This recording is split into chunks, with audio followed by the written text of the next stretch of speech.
Hey guys, welcome to my channel, Graham Bar Business.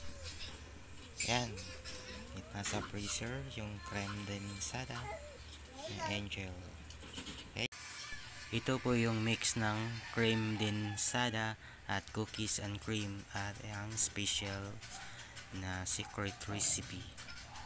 Okay.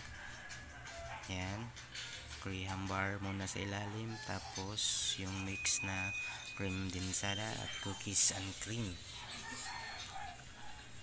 Yan, dahan-dahan lang. Ito na po yan. Yan, ganyan lang, ganyan. Oops. Yan. Tap naman natin yung graham crackers. Basahin lang kunti ng tubig. Tapos takpan. So, ganyan lang kasimple. So guys, yan. Nilagay na sa freezer. Yan, para patigasin. Yan. Ni-slice na guys. Tumigas na kasi. At ito po yung ating tinfoil. Ito na po lahat. Yan, tapos na ng packing. At ready to benta. Ready to sell. May 10 pesos at 20 pesos. Yan. So guys, simple lang ang paggawa niyan.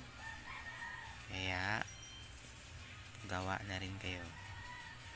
Enjoy. Thank you for watching. Subscribe.